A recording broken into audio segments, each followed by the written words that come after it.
출근길 뉴스를 종합해드립니다. 깊이 있는 뉴스 YTN FM 출발 새아침.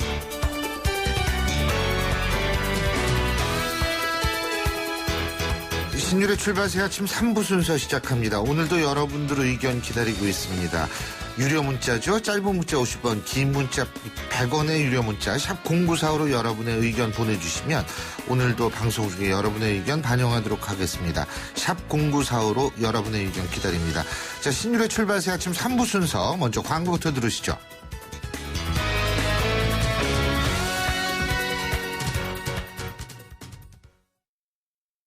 아유, 세 단계 종이 또 걸렸어? 정말 제본 하나 하려다가 미치겠네. 내가 진작 현대오피스로 바꾸라니까. 오늘 다 날 셀 거야. 이제 스트레스 받지 마세요. 사무기기 전문기업 현대오피스가 책임지겠습니다. 사무기기의 올바른 기준. 현대오피스. 자, 따라해보세요. 이카운트 ERP 4만원. 회계관리, 이카운트 ERP 4만원. 재고관리, 이카운트 ERP 4만원, 생산관리, 사업 성공 함께해요. 이카운트 카운트 ERP의 모든 기능을 월 4만원에 드립니다. 이카운트 가입비 부가세 별도.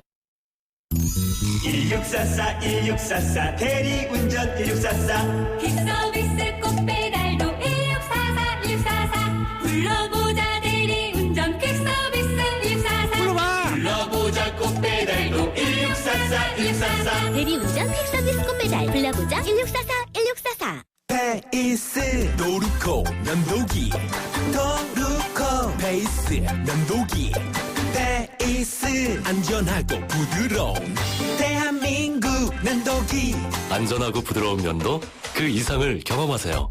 The Shaving Innovator, Dorco Pace. LG G5가 변신하는 이유 알아? 피아노 플라이 하이파이 플러스 사운드로 생생하게 들으려고 135도 광각 듀얼 카메라로 사람보다 넓게 보려고 캠플러스로 DSLR처럼 찍으려고 아니, 그냥 즐겁게 놀려고. 스마트폰의 즐거운 변신 LG G5 and Friends.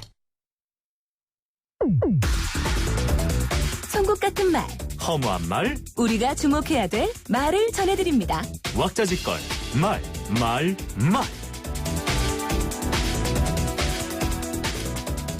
대통령 사진을 계속 사무실에 걸어두다니 가장 졸렬한 행동이다.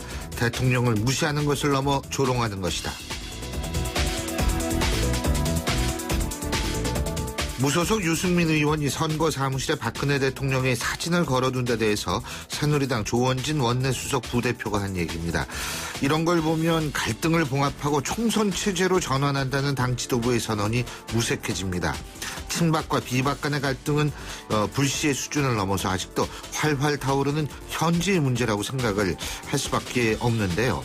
그런데 이런 갈등은 차치하고 이론적으로 탈당을 하면 당의 재산은 비록 사진이라도 반납하는 게 맞지만 그렇다고 이를 공개 거론하는 것은 좀 지나치다는 여론도 많습니다.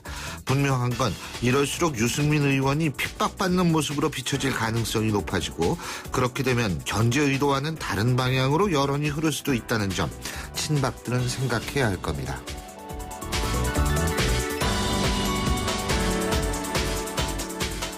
정글에서 못된 짓만 하다가 여우집에 굴러온 늙은 하이에나처럼 무례하기 짝이 없는 작태입니다. 국민의당 선대위 상황본부장을 맡은 임내연 의원이 더불어민주당 김종인 대표를 향해서 한 얘기입니다. 이는 김종인 대표가 지난 주말 호남을 찾아 국민의당을 기득권 유지의 혈안이 된 패권 세력으로 규정한 데 대한 반발로 해석이 되는데요. 호남 지역은 야당에게 적통성을 부여할 수 있는 중요한 지역입니다. 그래서 더민주와 국민의당은 호남을 두고 신경전을 벌일 수밖에 없는데요. 신경전을 벌이는 것은 이해할 수 있습니다만 양측에서 나오는 말들을 들어보면 좀 지나치다는 생각이 들게 됩니다. 선거를 15일 앞둔 시점에서도 이런 얘기가 나오니 이번 주말에는 어느 정도 험할 말들이 나올지 정말 모르겠습니다. 그런데요, 이렇게 되면 국민들의 정치 혐오만 더 증가하게 된다는 점 반드시 기억해야 할 겁니다.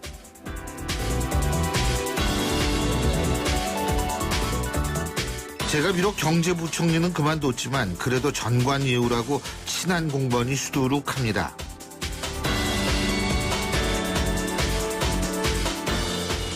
새누리당 최경환 의원이 친박으로 불리는 한 후보의 개소식에 참석해서 한 얘기입니다. 최 의원은 이 후보를 당선시켜주면 정관예우로 발의해 확실한 예산을 보내겠다, 이런 이야기도 덧붙였는데요. 지금 새누리당은 친박과 비박으로 나뉘어서 친박 지도부와 비박 지도부가 따로 있는 것처럼 보일 때가 많은 것이 사실입니다. 상황이 이 정도니까 현재 우리나라는 친박, 비박, 친노, 비노 뭐 이렇게 해서 단위한 6개 존재한다, 이런 우스갯소리가 나오는 겁니다. 그런데요, 계파는 우리나라만의 현상은 아닙니다. 다른 국가 내에서도 정당 내에 계파는 존재한다는 얘기인데요. 문제는 우리나라 계파는 여야 관계보다 갈등이 더 심하다는 데 있습니다. 이렇게 돼가지고는 하나의 당이라고 보기 힘든데요. 아예 선거 때 기호도 다르게 해달라고 저럴지 모르겠습니다. 지금까지 왁자지껄 말말말이었습니다.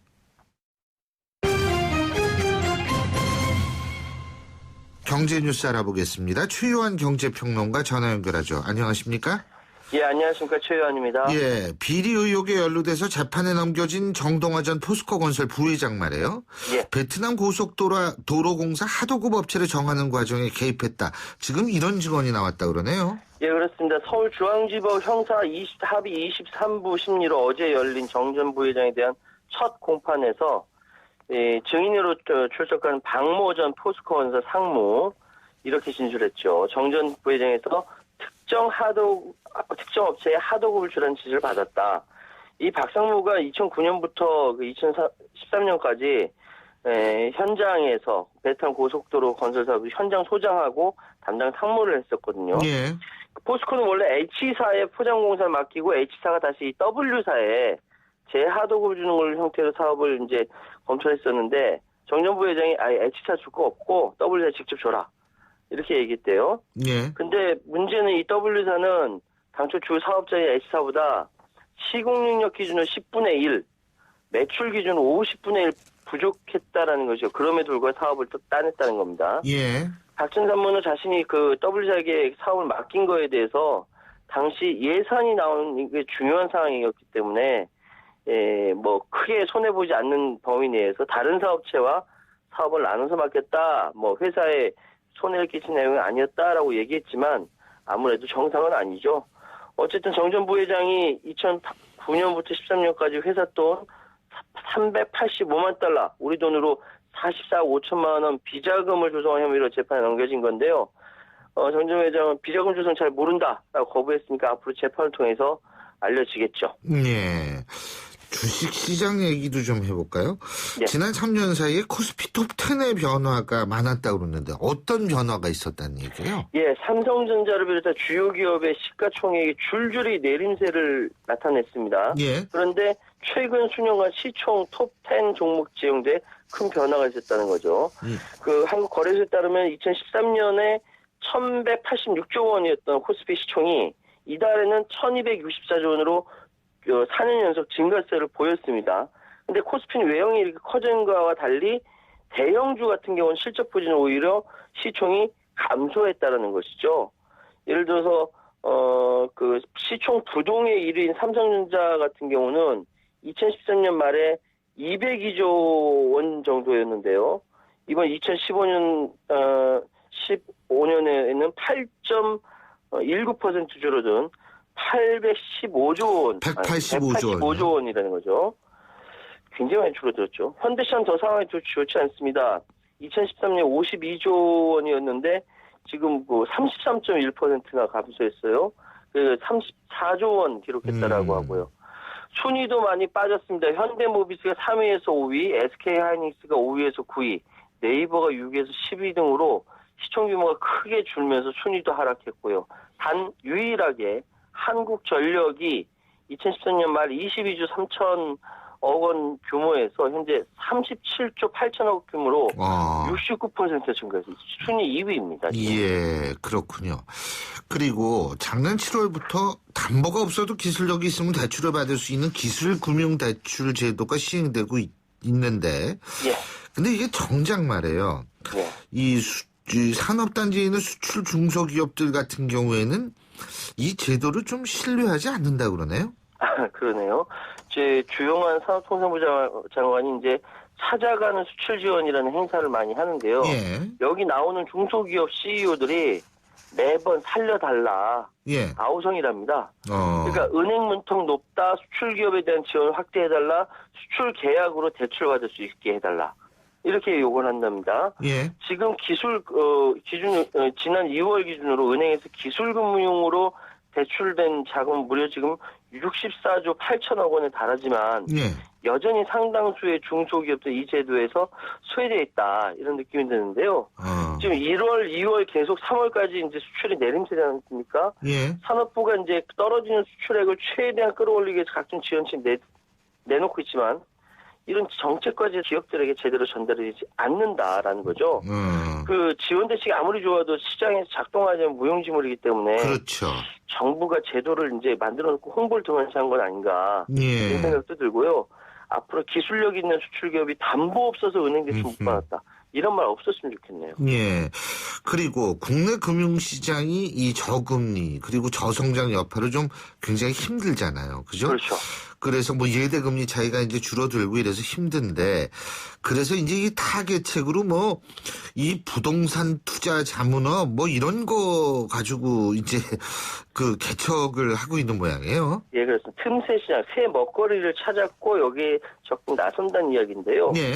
일단 어제 금융권에 따르면 우리 신한 국민 KB 하나 동력도 국내 5대 은행에 지난해 말 인수금융 실적이 84.7% 증가했다. 이게 뭐냐면요.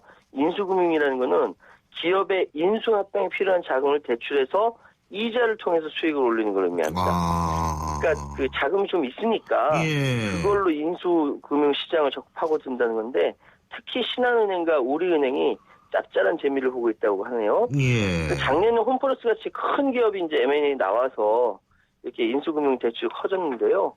올해는 이제 워크아웃 대상 중 회생 가능성이 높은 M&A형 기업 회생이 많아야 인수금융 활발해질 것 같고, 그 특이한 것은 이제 전문성에 따라서 활발한 대안 투자처를 찾고 있다는데 농협은행 같은 경우는요. 예.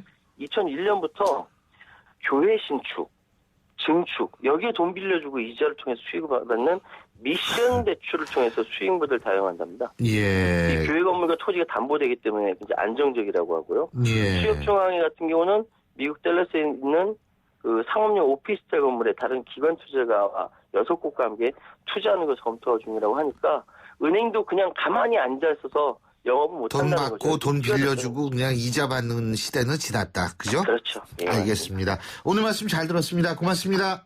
예, 감사합니다. 예, 최요한 경제평론가였습니다.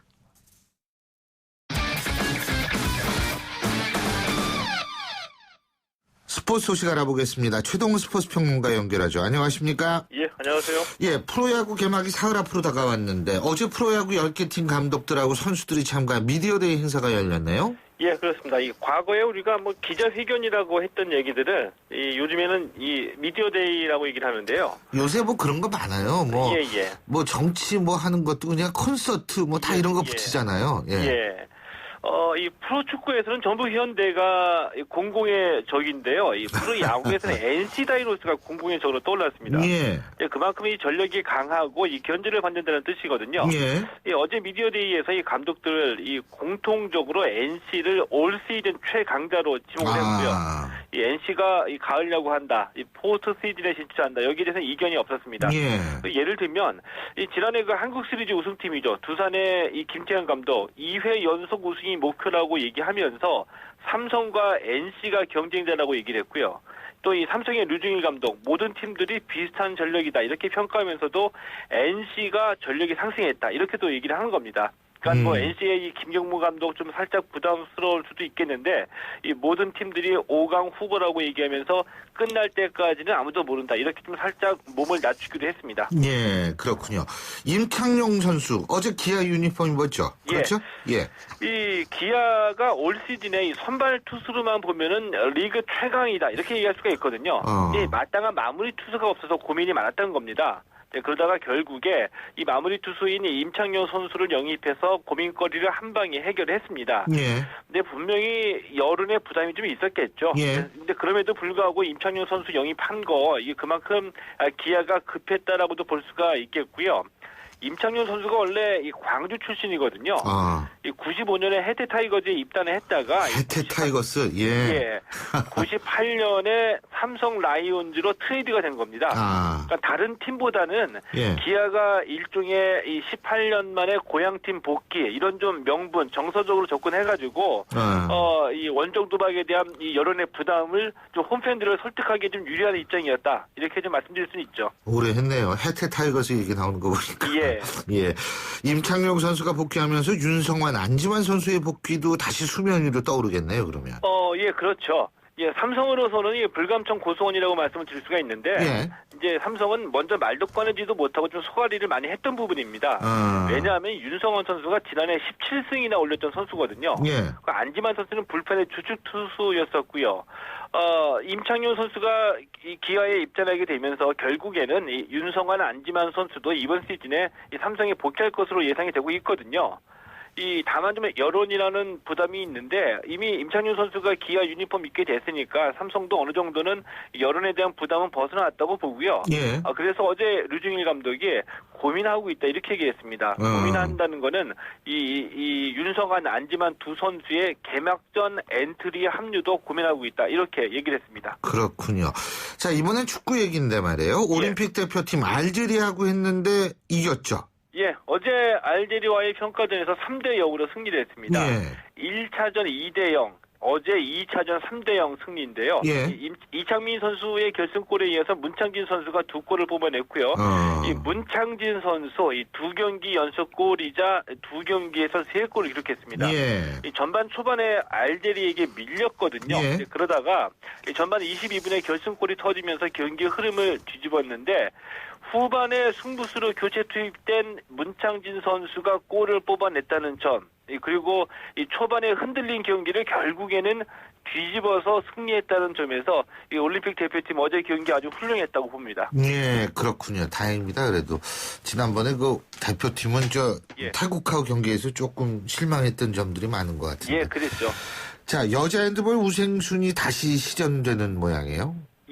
우생순 여러분 다 기억하시죠? 우리 생애 최고의 순간이라는 영화에서 나오는 얘기인데 44살 골키퍼 오영란 선수가 핸드볼 여자 대표팀에 합류했다고 그러네요. 예, 그랬습니다. 이 오영란 선수는 본인은 좀 주저했는데 이명철 여자 핸드볼 대표팀 감독이 이 44살 골키퍼 오영란 선수를 3고 초려 끝에 설득해서 대표팀에 합류를 시킨 겁니다. 이 오영란 선수 국가대표는 은퇴를 했는데 현재 인천시청의 주전 골키퍼이거든요. 96년 애틀란타 올림픽 때서부터 2008년 베이징 올림픽 때까지 이 4회 연속 대표팀 주전 골키퍼였었고요. 우생순의 실제 모델이기도 합니다. 그런데 이 오영란 선수한테는 고맙고 대단하다 이런 말을 우선 하고 싶고요. 하지만 이 우생순이 사실은 체육계로서는 안타깝고 슬픈 이야기거든요. 이 오영란 선수가 대표팀에 복귀했다는 거 이거 뒤집어서 보면은 그만큼 선수들이 없다는 뜻이기도 합니다. 진짜 그러네요. 그리고 우리가 사실 여자 핸드볼 같은 경우 이게 유럽은 핸드볼이 굉장히 인기거든요. 마니아층이 많죠. 그런데 우리나라는 이게 비인기 종목인데도 그럼에도 불구하고 이렇게 잘하고 여태까지 굉장히 정말 국위 선양에 앞장섰는데 여기에 대해서 좀 투자와 관심을 많이 기울여야 된다라는 생각이 들어요. 근데 우리나라는 항상 반짝하다가 이게 또 금방 잊어먹거든요. 그렇죠. 이번에는 좀 이런 일이 없었으면 좋겠네요. 오늘 말씀 잘 들었습니다. 고맙습니다. 고맙습니다. 최동원 스포츠 평론가였고요. 신율의 출발 새 아침 3부 순서 여기서 줄입니다. 잠시 뒤 4부에서 뵙죠.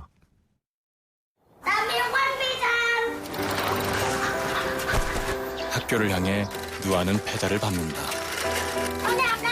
가난이 따라오지 못할 만큼 힘차게.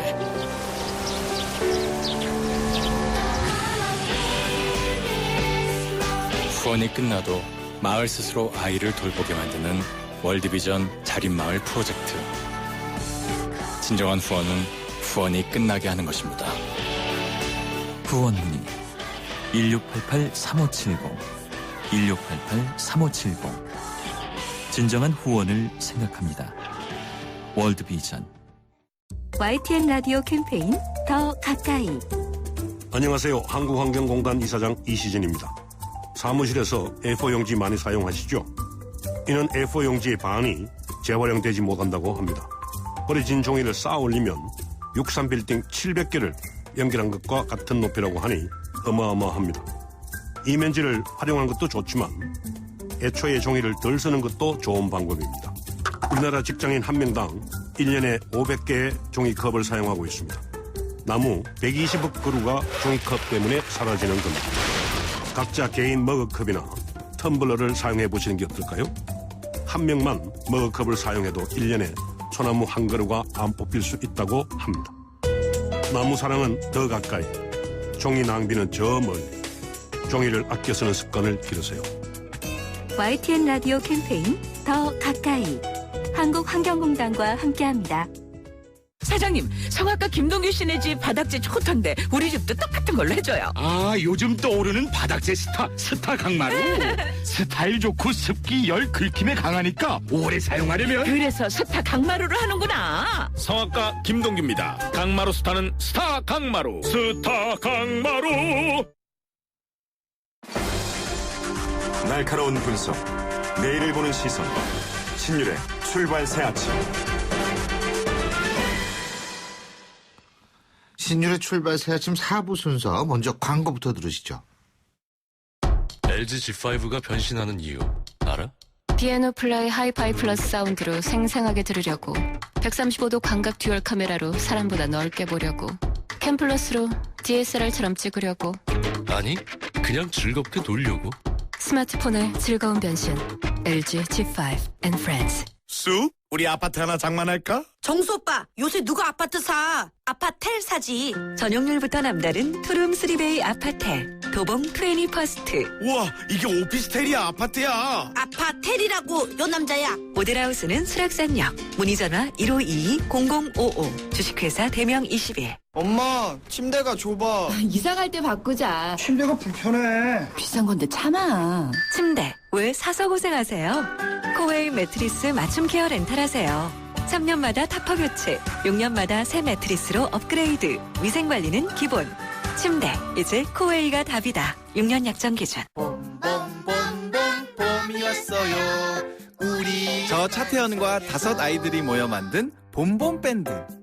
봄봄밴드가 당신을 찾아갑니다. 마음속까지 따뜻해지는 인생의 봄 전하러. 봄이 왔어요. 당신의 봄 삼성화재. 완벽하게 새로워진 렉서스 RX 출시. 여유로운 안정감 속에 거침없는 파워, 넘치는 카리스마 속에 정교한 디테일. 발견하라, 감동하라. Radiant crossover, new generation RX. 모든 순간이 감동이다. Lexus. LG G5가 변신하는 이유 알아? 피아노 플라이 하이파이 플러스 사운드로 생생하게 들으려고 135도 광각 듀얼 카메라로 사람보다 넓게 보려고 캠플러스로 DSLR처럼 찍으려고 아니, 그냥 즐겁게 놀려고. 스마트폰의 즐거운 변신 LG G5 and Friends. 8시 32분 34초 지나고 있는데요. 자, 교통 상황 알아보겠습니다. 박호영 캐스터. 네, 신일의 출발 새 아침 교통정보입니다. 출근 시간 이제 좀 정리될 만도 한데 왜 이렇게 밀리지 않은 구간이 살펴집니다. 영동고속도로 반월터널인데요. 영동고속도로 강릉에서 인천 쪽으로 반월터널 안에서 사고가 났습니다. 4중 추돌 사고 때문에 뒤쪽으로 꽉 막히는데요. 동군포부터 군포를 지나 둔대 쪽으로 아주 더디게 풀리고요. 풀리는 지점은 안산 분기점부터입니다. 309번 지방도로 과천터널에서 청사 나들목 사이로도 화물차끼리 부딪히는 사고로 3차로 현재 통제 중입니다. 신율의 출발 새 아침 교통정보였습니다. 신율의 출발 새 아침 오늘 순서 시작합니다. 오늘 아침 당신이 듣고 싶은 뉴스 94.5MHz YTN 뉴스 FM 신율의 출발 새 아침.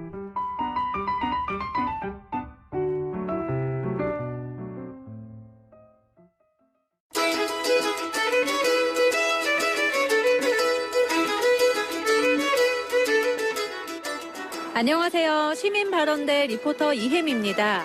최근 여야 각 당의 후보 경선에 나서는 예비 후보들의 선거 홍보 문자가 그야말로 홍수를 이루고 있는데요. 이에 대한 시민들 의견 들어봤습니다.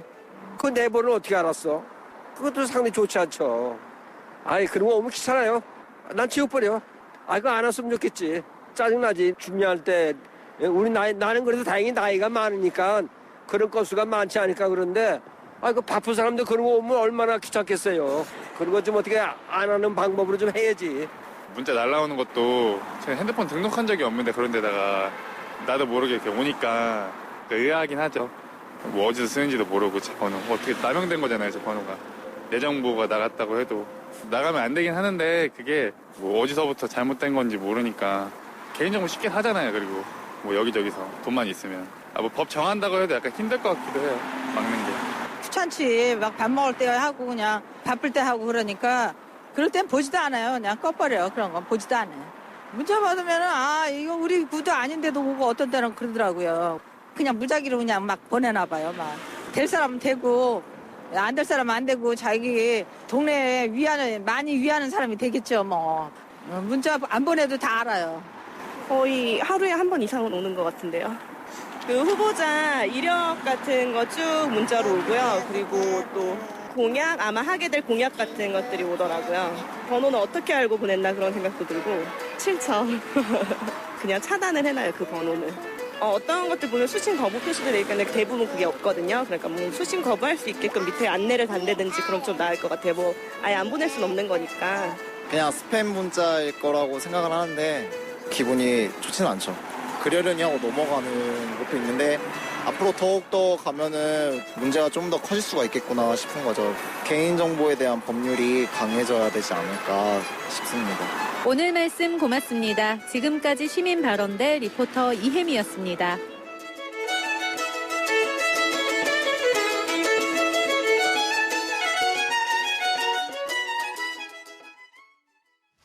앞서 시민들의 의견 잘 들어보셨죠?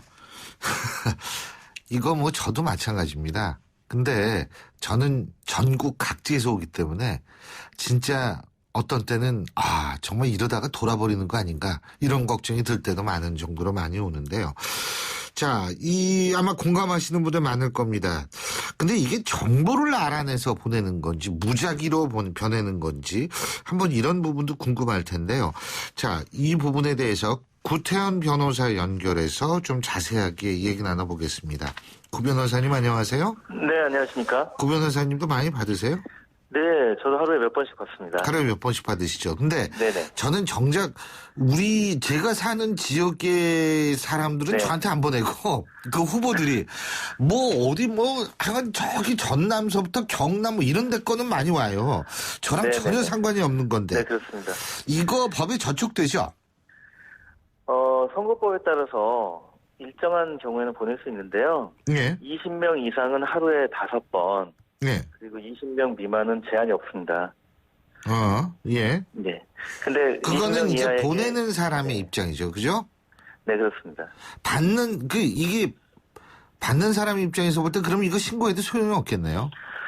아닙니다. 지금 20명 미만의 경우에는 이제 자동 전송의 경우에 제한이 없기 때문에 네. 아마 자기들은 20명 이하로 계속 보낸다라고 이야기할 수 있는데요. 예. 사실 지금 받으셨다시피 평소에 알았던 사람들 그런 분들이 후보자로 나갈 때 예. 문자를 받는다는 느낌을 많이 받으셨을 겁니다. 근데 전 모르는 사람 것도 많이 와요. 예.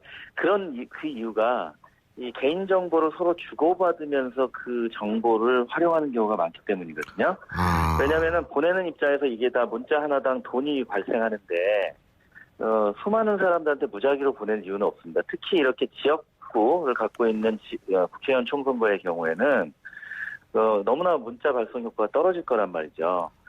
그래서 데이터베이스를 이제 사고 파는 그런 일들이 발생하고요. 이렇게 개인정보를 사고 팔아서 문자를 보내는 거는 이건 분명히 개인정보보호법 위반입니다. 아니 변호사님, 근데요. 그 사람들도 그 문자 보낼 때 돈 낼 거 아니에요. 그렇지 않습니까? 네, 돈이 발생합니다. 근데 왜 저같이 전혀 딴 지역에 사는 사람한테 왜 보내요? 아무리 정보를 주고 돈 주고 사고 팔았건 모르겠던 간에. 네, 정확지 않습니다. 여러 가지 경우가 있겠습니다만 이제 제가 생각할 수 있는 경우 중에 하나는 이제 데이터베이스를 사고 팔다 보니까 그 안에 있는 정보가 부록으로 그냥 끼어들었다. 넘어가는 경우도 있고요. 예. 또 데이터베이스 브로커들 사이에서는 이게 순천 어느 지역구 사람들의 전화번호다라고 하면서 휴대전화번호를 넘기는데 사실은 그게 사실이 아닌 경우 그런 경우도 있을 수 있습니다. 아, 그게 더 기분 나쁘네요. 그 부록으로 끼어 들어갔다 이게 이거. 예? 아니 네, 근데 사실 지금 동의 없는 선거 홍보 문자 이런 개인정보보호법에 이런 부분이 있죠. 개인정보보호법은 원래 동의 없이 개인정보를 주고받거나 수집하거나 이용하거나 하면 다 처벌받게 돼 있는데요. 그러면은 이거 신고하면 걸리는 거 아니에요? 아닙니다. 근데 이제 공직선거법에 의해서 예. 개인정보를 사고 파는 경우가 아닌 다만 문자 메시지를 법상 제한 범위 내에서 보내는 것은 예외적으로 허용이 돼 있습니다. 예. 그 범위 내에서는 가능하기 때문에 이렇게 보내고 있는데요. 예. 말씀드린 대로 20명 이상에게 한 번에 보낼 때는 5번까지만 보낼 수 있고 20명 미만일 때는 제한이 없습니다. 다만 그것도 자동 발송 방식을 보내는 것인데요. 네, 그렇습니다. 그러니까 그 범위를 넘어서면 이제 공직선거법 위반이 됩니다. 예. 그리고 개인정보를 사고 파는 방식으로 입수해서 그 문자 메시지 보낸다면 그거는 별도로 개인정보보호법 위반. 예. 아니 이게 뭐 단순하게 자기 소개를 하는 것뿐만 아니라 어떤 때는 뭐 빨리 여론조사에 응해 주십시오 뭐 별거 다 와요. 네, 예? 이런 거. 근데 이거 자기 스스로 차단할 수 있는 방법은 없나요? 네, 지금 현재 반드시 표시해야 되는 게 선거운동 정보라는 점. 예. 그리고 발신 번호, 예. 그 수신 거부 방법을 안내하게 돼 있거든요. 예. 그 수신 거부 방법을 안내한다는 것은 실제 그쪽으로 수신 거부를 통보하면 더 이상 보내지 않아야 됩니다. 근데 그런 거 없는데? 안 오는 그게 경우만. 없는 것들은 선거법 위반입니다. 그건 선거법 위반이에요? 네, 그렇습니다. 그럼 저는 선거법 위반을 막 수백 건을 목격을 했네? 이거 수신 거부 거의 신고 없어요. 번호가 있습니다. 예? 선관위 어플리케이션을 이용할 수 있고요. 예. 그다음에 1390 신고 번호가 있고 예. 지역별 선관위에도 할 수 있고 또 인터넷 선관위 홈페이지에서도 신고할 수가 있습니다. 그렇군요. 네. 근데 뭐 이거 사실 또 신고하는 게 더 귀찮은 경우가 더 많죠. 예? 네, 그렇습니다. 솔직한 얘기로. 또 선거 운동원들이 자발적으로 보내는 경우도 있을 것으로 추측이 됩니다. 네. 근데 그러면은 자 이게 어쨌든 이 선거법 위반인지 아닌지를 알기 위해서 지금 말씀하신 대로 차단 번호가 나와 있지 않은 건 선거법 위반이다 이 말씀이시죠, 그죠? 네, 그렇습니다. 자, 그거 말고 반드시 또 명시돼야 될 정보들 같은 게 어디 있습니까? 선거 관련 문자. 그렇지 않으면 선거법 위반으로 처벌되는 경우요. 예, 그 내용에 있어서는 뭐 지지를 호소하는 문구이기만 하면 될 것 같고요. 예. 이제 타인을 낙선시키기 위한 목적으로 하면 안 돼 있고요. 그 허위사실 유포 같은 거 네, 이런 거 허위사실 말씀하시는 유포를 거죠? 한다든지 이런 것들은 뭐 명백히 불법이고요. 예. 말씀드린 대로 세 가지 정보는 반드시 포함돼야 됩니다. 예. 이게 선거 운동 정보라는 점, 발신 번호, 수신 거부 방법 세 가지는 반드시 포함돼야 됩니다. 예. 그리고 우리 청취자 여러분들께서 진짜 이거는 너무 힘들게 많은 경우도 많거든요. 예? 네네. 이거 직접 그 선거운동 사무소에 전화 걸어가지고 항의하면 어떻게 돼요? 항의하면 어떻게 되냐고요?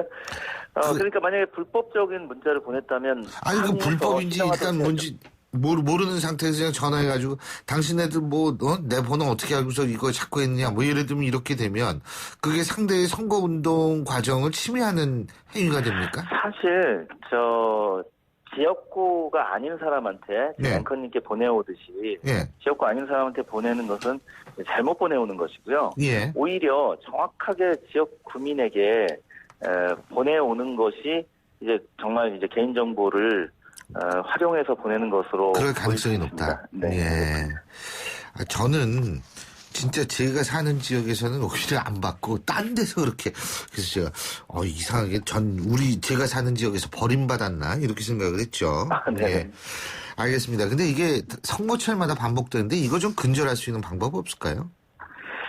한편 이제 국민으로서 보면 선거 공영제도라는 것, 또 이제 선거가 제대로 치러져야 국민을 대변할 수 있는 국회의원들 또는 지방 자치단체장들 또 지방의회 의원들을 뽑을 수 있다는 점도 있어서 일정한 경우에는 국민으로서 또 좀 참아야 될 그런 범위도 있을 것 같은데요. 문제는 이렇게 상관없는 지역에 있는 사람들에게 보내는 문자이고 그것이 반복적으로 오는 것인데요. 이 부분을 수신 거부가 확실하게 한다면 이제 피해가 많이 줄어들 수 있는데 말씀드린 대로 불법적인 수신 거부 방법이 제대로 표시되어 있지 않거나 또는 수신 거부를 하더라도 작동하지 않는 경우가 많습니다. 예. 이 부분을 좀 집중적으로 단속해서 이런 문자를 보내면 이제 선거 결과에 영향을 미치고 예. 혹시 낙선하더라도 반드시 처벌받는다는 점을 선관위가 잘 홍보해 주시고 또 국민들도 좀 귀찮아하지 마시고 예. 이런 불법적인 문자에 대해서 신고를 하는 정신을 보여주시면 차차 문화가 올바로 정착이 되지 않을까 싶습니다. 예, 잘 알겠습니다. 오늘 말씀 잘 들었습니다. 고맙습니다. 네, 감사합니다. 예, 지금까지 구태현 변호사였고요. 저희가 어제 28년간 여성으로 살아왔는데 가족관계 등록부상에 남성으로 표기돼서 고통받는 여성의 이야기, 그 여성의 아버지를 통해서 전해드렸는데요. 저희 제작진이 담당 구청인 강동구청에 인터뷰를 요청했습니다. 하지만 업무상 제약으로 시원한 답변을 드리지 못하는 점 양해 바란다면서 다음과 같은 짧은 글을 전해왔습니다. 가족관계 등록 업무는 법원의 관장 업무로 법원의 감독을 받아 처리하고 있습니다. 이 경우 출생신고소가 보정기관 경과로 폐기돼서 구청에 재량권이 전혀 없어 직권 정정을 해드릴 수 없다는 점 다시 한번 죄송스럽다는 말씀드립니다. 이런 글을 보내왔음을 청취자 여러분께 전해드립니다.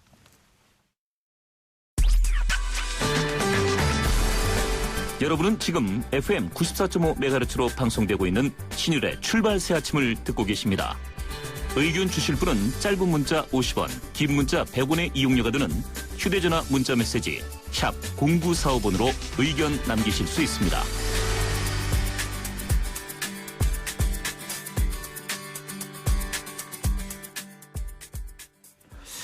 예, 이제 선거가 한 보름 앞으로 다가왔는데요. 각 당 공천 다 끝나고 본격적인 선거전에 돌입을 했습니다. 이번 선거의 특성이라면 야권은 분열되고 또 여당도 상당히 무소속 후보로 나와서 여권도 분열된 지역이 많다라는 그런 특성을 갖고 있습니다. 자, 오늘은 수도권의 이런 주요 지역들의 여론 흐름에 대해서 알아보겠습니다. 여론조사 분석 전문가시죠. 오피니언 라이브 윤희용 여론분석센터장 스튜디오에 나와 계십니다. 어서 오십시오. 예, 안녕하십니까? 예. 자, 이게 야당도 갈라지고 여당도 갈라지고, 그죠? 네. 자, 먼저 여권이 분열된 지역부터 얘기를 해볼까요? 네, 지금 이제 수도권 같은 경우에도 여권 분열된 곳 많죠. 일단은 지금 언론의 주목을 많이 받았던 곳들은 이제 대구 지역들, 예. 일대구, 그다음에 뭐 PK 지역 이럴 때 무소속 나오면 대부분 여권이니까요. 예. 그런데 수도권 같은 경우 보면은 최근에 어제 기사에 보면은 무소속 연대를 만들겠다라고 예. 하는 얘기도 나오던데요. 이제 많이 들어보셨던 이제 마포갑 지역, 서울의 마포갑 지역이 있었고 그 강승규 후보가 무소속 나왔죠. 예. 그다음에 경기 성남 분당 의뢰 임태희 후보 또 무소속으로 나왔죠. 뭐 장관까지 했었는데 네.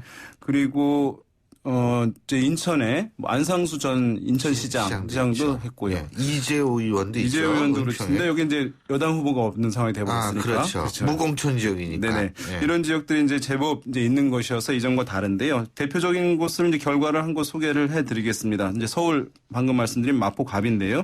여기에는 새누리당에서 안대희 전 대법관을 공천했고 또 새누리당 공천이 되지 못한 이제 강승규 전 의원이 무소속으로 출마를 했고 더불어민주당에서는 노웅래 의원이 현역 의원이 후보로 나섰는데요. 네. 3월 24일, 25일 실시된 동아일보가 이제 RNR 리서치앤리서치에 의뢰한 조사인데요. 이 지역에 502명을 대상으로 전화 조사를 했습니다. 가구 전화 조사를 했는데 응답률은 6.5%였고 표본 오차는 95% 신뢰 수준에서 플러스 마이너스 4.4% 포인트였는데 이 조사에서 1위를 노웅래 후보가 했고요. 35.7%. 예. 그다음 새누리당 안대희 후보가 28.1%. 그다음 무소속의 강승규 후보가 10.3%였습니다. 그러니까 네. 1위는 노웅래 후보가 하고 있는 것인데요. 근데 합하면 38%. 그렇죠. 38% 예, 넘어가니까 예. 사실은 이제 여권 후보가 분열이 되어서 지금은 여기서는 이제 야당 후보가 뭐 어떤 면에서는 어부지리, 물론 이제 경쟁력이 있는 것인데요. 그래서 이 지역 같은 경우도 보면 지금 야권 연대 뭐 논의 이런 얘기들 많이 있습니다만은 일부 지역들은 여권 후보 간에서도 논의들을 해야 된다 이런 기류들도 있긴 있거든요. 그러니까 예. 그런 것에 따라서 결과는 달라질 수 있겠고 예. 어쨌든 이제 수도권에 굉장히 과거에는 없던 그런 이제 현상이 있다 이렇게 대표적으로 좀 소개를 해드리겠습니다. 근데 이게 어디 단일화가 되겠어요? 그게 굉장히 좀 힘들 것 같아요. 왜냐하면 네. 정치 많은 분들이 감정을 배제하고 얘기를 하는데 네. 정치도 사람이 하는 거라서 이 감정적인 문제도 분명히 남아있을 거라고요. 네, 그렇죠. 그러니까 이게 그렇게 쉬운 문제는 아닐 거라는 생각이 듭니다. 일단은 근데 이제 보면은 뭐 야당 같은 경우도 보면은 중앙당에서는 이제 끝까지 완주하라 또는 어디는 또 더불어민주당은 단일화를 해라 이렇게 하고 있는데 국민의당 지도부 같은 경우는 단일화하지 말아라. 그렇죠. 이렇게 얘기하고 있는데 지도부 같은 입장에서는 끝까지 후보들이 완주함으로써 우리나라 줄투표 현상이 좀 있기 때문에 지역에 그 당 후보를 찍고 정당 투표를 하니까 그것이 이제 약화될 것을 우려하는 측면이 맞아요. 있는 것인데요. 그런 이제 개별 후보들의 입장은 약간 다를 수 있어요. 왜냐하면 마지막까지 완주하는 것도 의미는 있을 수 있지만 10% 하면 50% 보전을 받고 득표율, 15% 되면 전액을 보전받잖아요. 그렇죠. 그런데 10%도 되지 않는 게 좀 확실한 경우에는 명분 있는 퇴장을 좀 하기를 원하는 기류들도 있었거든요. 괜히 이제 비용만 많이 손실이 발생할 수 있는 쉽게 얘기하면 것이니까. 돈만 날린다. 네, 그럴 수 있기 때문에 그 목적 함수가 좀 다르기 때문에 개별 후보들이 일부 지역에서는 이제 있을 수 있고 그 통제가 아마 다 좀 불가능할 것 같은 느낌도 듭니다. 어쨌든 방금 이제 그 마포갑 지역 같은 경우는 약간 다른 얘기인데 그 전에는 강순규 후보가 높았거든요. 근데 지금 보면은 새누리당 안대희 후보가 더 높게 나오잖아요. 강순규 후보보다는. 그러니까 어쨌든 수도권에서는 지난번 말씀드린 대로 정당 요인이 어쨌든 상당히 이제 클 수밖에 없다. 정당 투표를 많이 한다 이 말씀이신데. 그렇습니다. 자, 그런데 야권 분열 지금 잠깐 더불어민주당하고 국민의당 말씀을 하셨는데 지금 야권 분열 지역이 서울 수도권에도 굉장히 많죠. 네, 맞습니다. 지금 서울, 인천, 경기 이번에 지역구들이 좀 늘어났지 않습니까? 이제 122곳입니다. 서울과 인천, 전체가. 경기가. 그런데 야당이 이제 2곳 이상 되는 곳 104곳입니다. 그러니까 122곳에서 104곳이니까 85%에 달하거든요.